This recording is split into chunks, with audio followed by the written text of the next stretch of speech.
Bonjour à tous et merci de nous rejoindre sur notre formation Covadis 2D. Aujourd'hui, nous allons continuer avec la deuxième partie de notre exemple de géocodification. Nous allons aujourd'hui entrer les codes sur une feuille Excel et nous allons l'appeler sur Covadis. Tout d'abord, nous ouvrons notre feuille Excel contenant nos points avec leurs coordonnées. Voici notre feuille Excel avec les matricules des différents points ainsi levés.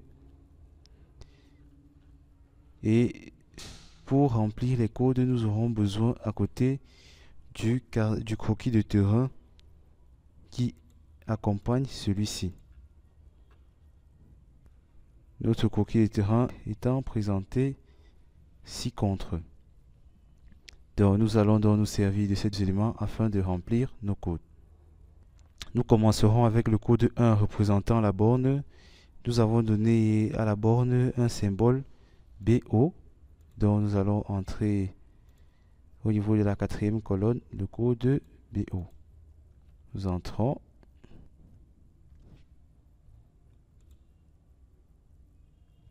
BO. Par la suite, nous allons commencer à représenter les bords de chaussée existants. Nous voyons que notre bord de chaussée existant commence d'abord. Nous allons commencer à représenter ce bord de chaussée. Il commence par le code 55. Il va à 2, 13, 15. Nous allons chercher le code 55 sur notre dessin. Nous allons chercher le point 55 sur notre dessin. Nous descendons. Et nous voyons notre point 55 à ce niveau. Notre point 55 étant le début de notre ligne. Or, nous avons choisi comme code de bord de chaussée le code 21. Nous allons mettre 21 et nous allons mettre 0 pour que notre logiciel sache que c'est le début de notre ligne. Ensuite, il continue avec le code 2. Le code 2 continue pour une suite linéaire. Nous allons mettre le code 213. 3 signifiant que nous continuons en alignement droit. Ensuite, après 2, nous avons le point 13. Nous continuons avec 213. Nous continuons en alignement droit. Après 13, nous avons 15. Nous mettons 200, encore 213. Nous continuons en alignement droit. Après 15, nous avons 20. Nous mettons encore 213. Après 20, nous avons 27. Nous mettons encore 213. Après 27, nous avons ici le code 33. Nous mettons encore 213. Nous continuons toujours en alignement droit. Après 33, nous avons 48. Nous plaçons en 213. Après 48, nous avons 50 en 213 toujours. Et nous finissons par 53 en 213. Nous entamons ainsi. Nous pouvons alors commencer le deuxième bord de chaussée qui commence par le point de matricule 4. Nous montons et nous trouvons là le point de matricule 4. Nous allons ouvrir notre ligne avec le code 210 comme précédemment. Et nous allons continuer avec le code 213 à partir du point 14. Donc nous voyons à partir d'ici, nous avons le point 213. Nous allons tout simplement copier la cellule et aller coller sur le reste des alignements droits. Après 14, nous avons 16, 213, nous collons. Après 16, nous continuons. Nous voyons que nous avons notre point 34 qui est là. Nous cherchons notre point 34. Nous pouvons descendre plus bas. Nous voyons notre point 34. Nous collons. Ensuite, nous avons notre point 35 placé plus bas. Nous collons. Nous avons ensuite le point 49 placé ici. Nous allons descendre plus bas pour chercher 49. Nous voyons notre point 49. Nous collons. Ensuite, nous avons notre point 51. Nous cherchons notre point 51. Nous collons et nous allons finir par notre point 52 où nous allons placer notre dernier code.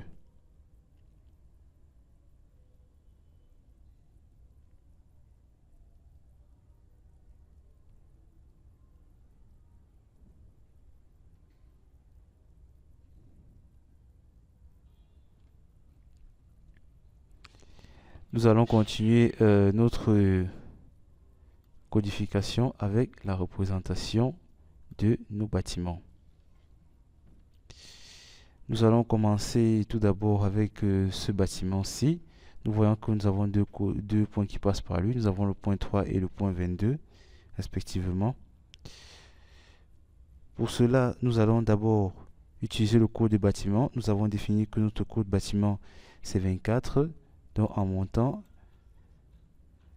ici, nous mettons d'abord le code bâtiment 24 à partir du point 22. Nous mettons 24. Nous mettons 0 pour dire début de la ligne du bâtiment. Ensuite, nous mettons l'étoile que nous avons indiquée dans nos paramètres généraux comme étant le séparateur de code.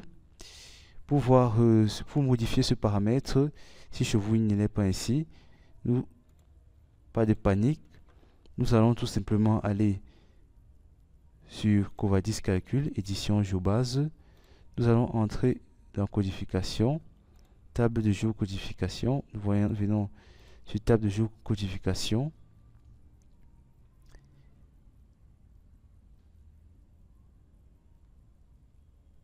Nous venons sur paramètres généraux. Et au niveau de nos paramètres généraux,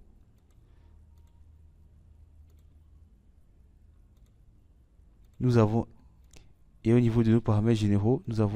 la possibilité de modifier la dernière valeur que nous avons et mettre la valeur de l'étoile tout simplement. Et ainsi fait, nous cliquons juste sur OK et nous fermons pour enregistrer les modifications.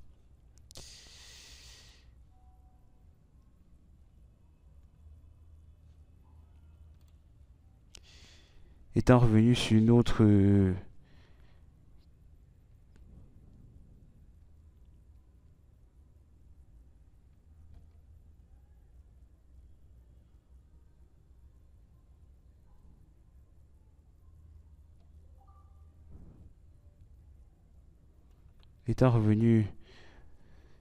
feuille Excel, nous entrons dans le code du bâtiment. Nous avons commencé par 24, 0 pour dire que c'est le premier point. Ensuite, nous mettons l'étoile. Nous allons mettre ensuite 24A pour donner l'orientation du segment partant à partir du point 24. C'est pour donner l'orientation du segment du deuxième segment partant à partir du point 24.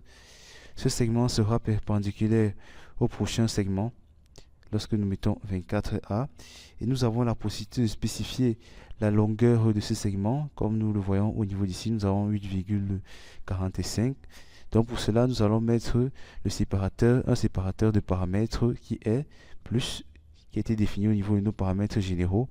Et ainsi, nous pouvons mettre la longueur de notre segment qui n'est autre que 8,45. Donc en résumé, 240 pour dire le premier point de notre bâtiment, 24A pour dire que nous voulons une amorce qui soit perpendiculaire au prochain segment qui sera tracé. Le 24A donne juste cette direction perpendiculaire. Ensuite, nous descendons au niveau du point 3. Au niveau du point 3, pour indiquer le deuxième point de notre bâtiment, nous allons tout d'abord mettre le code 24 du bâtiment. Et pour indiquer la suite en alignement droit, nous allons mettre le code 3. Par la suite, nous allons aussi demander un alignement perpendiculaire à la direction 22-23 en mettant toujours le code 24A. nous mettons d'abord le séparateur de code qui est l'étoile. Ensuite, nous mettons 24A. Et nous ajoutons, comme précédemment, la longueur de notre segment qui n'est autre que 8.45. Notre bâtiment étant ainsi représenté. Par la suite, nous passerons à notre deuxième bâtiment placé plus haut, par lesquels passent les codes 7, 6 et 5. Nous allons commencer par le 5. Au niveau du point 5, nous allons utiliser toujours le code de bâtiment 240, car le point 5 est notre premier point du bâtiment. 6 étant le deuxième point de notre bâtiment en alignement droit, nous allons utiliser le code 243 et nous allons finir par le point 7, toujours en code 243 pour dire en alignement droit. Nous voyons que notre bâtiment vient fermer en angle droit sur le point 5. Pour cela, nous allons tout d'abord mettre un séparateur de code, notre séparateur de code qui n'est autre que l'étoile. Et nous allons utiliser un code d'un autre genre qui est 24 pour dire code de bâtiment. Et nous allons mettre la lettre grand B. En fait, lorsque nous spécifions 24 grand B, cela veut dire que nous voulons refermer notre liaison en angle droit. Donc, c'est-à-dire, il va aller au point 5, du point 5 au point 6, il trace une droite, du point 6 au point 7, il trace une droite, et à partir du point 7, nous voulons une fermeture en angle droit, d'où le code 24B. Nous continuons avec la représentation des bâtiments. Nous voyons un bâtiment par lequel passe uniquement deux points, 24 et 23. Nous avons la profondeur de notre bâtiment. Nous allons chercher le matricule 24 et 23. Nous allons commencer d'abord avec le code 240 pour dire premier point de notre bâtiment. Ensuite, nous allons utiliser le séparateur de code, l'étoile. Nous allons mettre 24 grand A pour dire que nous voulons une direction perpendiculaire à la direction suivante. Et nous allons indiquer la longueur de cette direction en mettant le séparateur de code plus. Et nous allons mettre la distance que nous voyons au niveau d'ici. Nous allons mettre 7.61. 7,61 dans 240 bâtiments, 24A perpendiculaire au prochain segment et sur une distance de 7,61 mètres. Nous passons ensuite au point 23. Nous pouvons voir ici que le point 23 fait partie de deux entités. Donc seulement il fait d'abord partir de ce bâtiment, mais également il fait partir de ce mur. Donc nous allons d'abord commencer par dire que 23 c'est le premier point de ce mur. Pour indiquer que 23 c'est le premier point de ce mur, nous allons tout d'abord utiliser le code de mur qui est 20. Et comme il est le premier point de notre mur, il prendra 0 à la fin pour dire premier point du mur. Ensuite, nous allons mettre le code du bâtiment pour signifier également qu'il est le deuxième point du bâtiment. Nous allons utiliser notre séparateur de code qui n'est autre que l'étoile. Nous allons par la suite utiliser notre code de bâtiment, deuxième point du bâtiment en alignement droit 243. Nous allons mettre l'étoile, séparateur de code. Nous allons utiliser le code 117, juste pour dire que à partir du point 23, nous voulons une direction perpendiculaire pour notre bâtiment. Nous mettons plus, séparateur de code. Nous voulons une direction perpendiculaire pour notre bâtiment sur une distance de 7,61. 7,61. Comme indiqué ici, nous avons la même distance là. Et finalement, nous allons mettre notre séparateur de code, l'étoile. Et nous allons utiliser 24B pour dire que nous voulons une fermeture en angle droit. C'est-à-dire à partir de ce code 200, début de notre ligne de mur, 243, deuxième point de notre bâtiment, code 117, nous voulons une direction perpendiculaire, 7,61 précise la longueur de ce segment perpendiculaire, nous arrivons à ce point-ci. Et le code 24B nous permet de faire une fermeture. Nous passons au point suivant. Et en finir avec ce bâtiment, nous entamons avec le dernier bâtiment régi par les codes 42 et 43. Nous allons chercher 42. Nous voyons 42 là. Notre point 42 étant notre premier point, nous allons tout d'abord donner le code début bâtiment 240. Ensuite, nous voyons que nous avons une direction perpendiculaire à la direction 42-43. Donc nous allons mettre notre séparateur de code. Nous allons utiliser encore le code 24A pour dire que nous voulons une direction perpendiculaire à la direction suivante. Et nous mettons plus et nous disons que nous voulons sur une distance comme indiqué ici à partir du point 42 de 10.05 mètres. Nous allons sur le point 43. Nous continuons avec notre deuxième point. En alignement, nous mettons le code 143. Alignement droit. Par la suite, nous mettons le séparateur de paramètres de code étoile. Nous mettons 117. 117 pour dire que nous voulons une direction perpendiculaire. Nous mettons plus et nous entrons notre distance que nous avons ici, c'est-à-dire une distance de 10.07 et nous mettons enfin notre séparateur de code. Nous disons que nous voulons refermer en angle droit. Nous mettons le code 24B.